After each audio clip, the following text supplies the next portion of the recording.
नमस्कार मित्रमैत्रिणींनो, हे मी तुम्हाला की नाही रताळ्याचा काप करून शिरा कसा करायचा हे मी तुम्हाला दाखवते.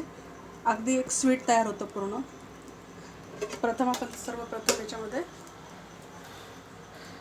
तूप टाकलेलं आहे.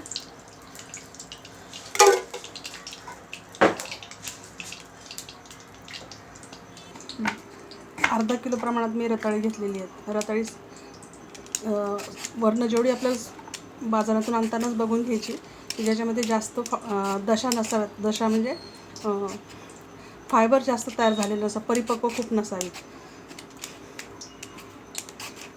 असलं तर काय फरक पडत नाही त्याच्याने, पण शक्यतो. आणि याच्यामध्ये पूर्णतः गोडपणा पण आलेला आहे. आता ही नवीन प्रकारची रताळे बाजारामध्ये आलेले आपण हे फक्त उपवासालाच करतो, पण अगदी हे स्वीट म्हणून आपण वापरायला काहीच हरकत नाही.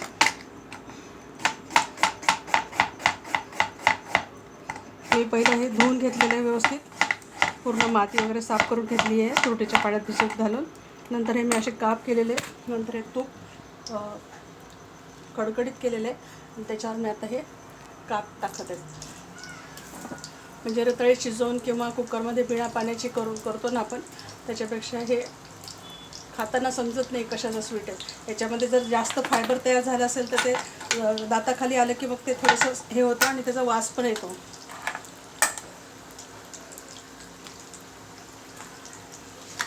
फक्त एकच करायचं की रताळी कापल्यानंतर ती धुवायची नाही आहे, आणि जसं जसं आपण काप करू तसं तसं ते तुपात टाकत चालायचं. त्याला पूर्ण डिशमध्ये ठेवू आणि नंतर करू म्हटलं की ताबडतोब ते काळं पडतं. जसं बटाटा काळा पडतो की नाही, त्याच्या हवेशी त्याची हे झालं, संपर्क आला की ते काळं पडतं.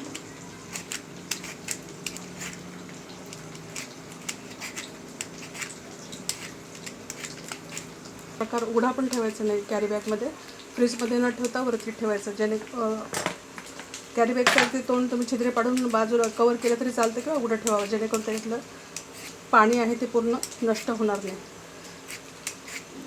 स्वीट पोटॅटो रताळी लिव्हरसाठी उत्तम कार्य करतो, याचं डिटेल आपण गुगलवर जाऊन बघू शकतो कशा प्रकारे तो कार्य करतो. ते लिव्हर हे पूर्ण बॉडीमधील ब्लडचं प्युरिफिकेशनचं काम प्रथम टप्प्यामध्ये करतं.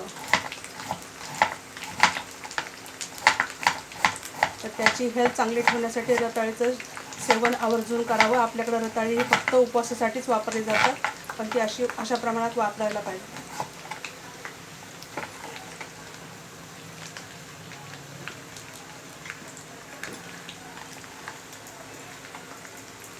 चिंच गूळ टाकून बटाट्याप्रमाणे याची भाजी पण अप्रतिम होते.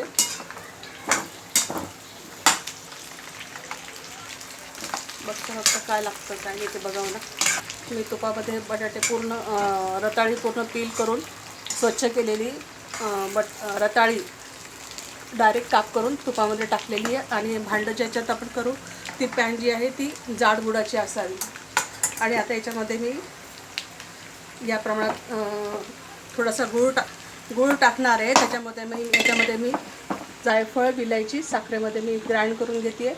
आता हे आपल्याला कवर करून ठेवायचं आहे आणि मधून याला हलवायचं आहे. पूर्णपणे मॅश होईपर्यंत आपण याला असं हे करणार आहे, परतवणार.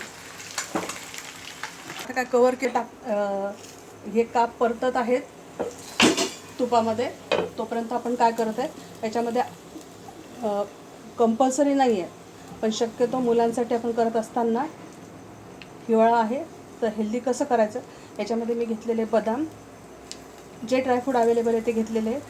याच्यामध्ये मी अक्रोड घेतलेले आहेत, आणि हे किसमिस आहे, आणि हे खजूर आहे. हे खजूर मी पूर्ण स्वच्छ धुवून घेतलेले आहे, बीज काढून टाकलेली याची. आणि हे मी याला गरम दुधामध्ये टाकते, कारण हे आपल्याला मिक्सरमधून मॅश करून घ्यायचं. ते थोडंसं मऊ झालं पाहिजे. आणि याच्याबरोबर मी टाकते किसमिस. हे गरम दूध केले. आता याला गरम करायची गरज नाही. आपण गरम दूध एक 5 मिनटं ठेवलं की ते पूर्णपणे सॉफ्ट होतात. सॉफ्ट झाले की आपल्याला मिक्सरमधून त्याची स्मूथ पेस्ट काढायची आहे, आणि हे आपल्याला करकरीत ठेवायचे. सीड, खसखस जे काय तुम्ही टाकायचं ते टाकू शकता. हे अगदी कोरडं होणार आहे, आणि खाताना तुम्हाला लागलं तर दूध घेऊन खाऊ शकता. ते स्वीट कशासाठी मुळात कळतच नाही काय आहे. मी सांगितल्याप्रमाणे साखरेबरोबर वेलची आणि जायफळाची पूड करून घेतलेली आहे. एक 8 ते 10 जायफळ घेतलेले. हे माझं मिनिमम 1 किलो प्रमाणामध्ये मी रताळी घेतलेली आहे. ही मोठी रताळी 4 घेतलेली आहे. याच्यामध्ये गूळ किंवा साखर मी वापरत नाही आहे. फक्त जी काय चिमूटभर आपण ग्राइंड करायला टाकलेली आहे तेवढी ऑलरेडी जी स्वीट चवीची आहे. आणि याच्यामध्ये आपण खजूर आणि किसमिस वापरले. त्याचा गोडपणा तेवढा खूप झाला त्याच्यासाठी. याच्यामध्ये तुम्ही ड्राय पीस म्हणजे अंजीर पण घेऊ शकता.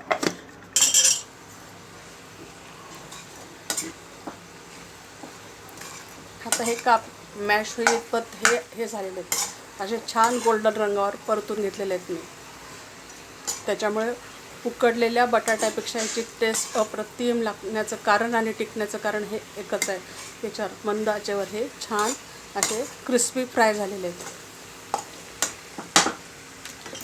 आता ह्याच्यात मी दाखवलेले ड्रायफ्रूट, जायफळ, विलायचीची केलेली पूड, हे सगळं एक संग मी पहिले प्रथम पूड करून घेतली. त्याच्यातच हे थोडंसं फिरवून घेतलं ड्रायफ्रूट.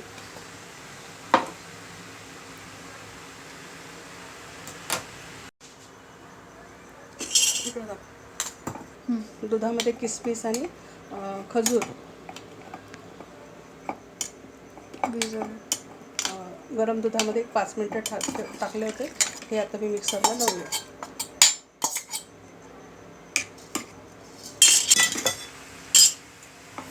त्याला हलवून घेतो मी. आता दाखवलेलं मिश्रण सगळं एक करून याचा असा पूर्ण मॅश न करता जो गोळा होईल तोच आपण जर बेकिंग पॉटमध्ये टाकला आणि तो आपण डबल पॉटमध्ये पण कढईमध्ये जसं आपण केक करतो तसा एक 5 मिनिटं बेक केला तर हा अगदी आपला उपवासाला चालणारा आणि समजून न येणारा केकच तयार होतो. आता मी तो काही करणार नाही कारण एवढा काही वेळ नाही माझ्याकडे.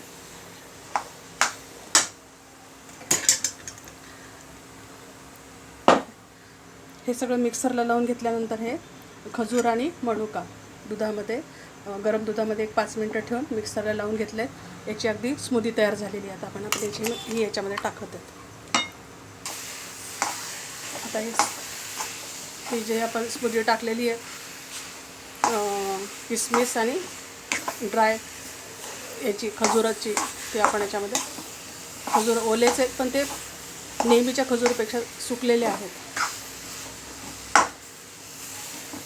हे हलवून घ्यायचं आणि याचप्रमाणे आपण शिंगाडा असतो ना, ओला शिंगाडा, सेम पद्धतीने त्याचं पण स्वीट याच पद्धतीने करू शकतो. शिंगाड्यापेक्षा रताळा पचायला थोडा जड असतो, वाताळू असल्यासारखा. पण जेव्हा आपण हा पील करून तुपावर जेव्हा फ्राय करतो आपल्या आयुर्वेदिक रेसिपी याच्याप्रमाणे, त्याला जी आपण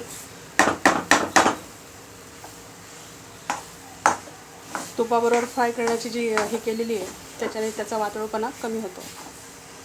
तूप आहे. आता याला परत मंद आचेवर होऊ द्यायचं जेणेकरून हे पूर्णपणे कोरडं होईल. तुम्हाला तर असं चालत असलं तर तुम्ही ह्या स्टेजवर पण खाऊ शकता.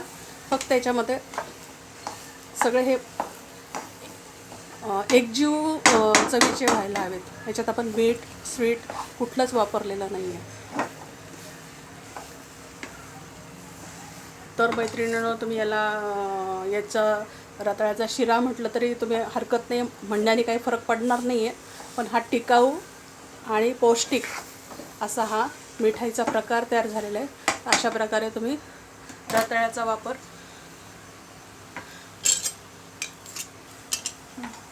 आता मी याच्यावर 1 चमोडवर गॅस ठेवलेला आहे.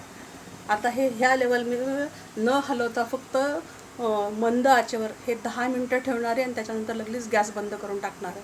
आणि मग थंड झाल्याच्या नंतर आपण तो पाहिजे तसा सर्व करून ठेवू शकतो किंवा हे करू शकतो.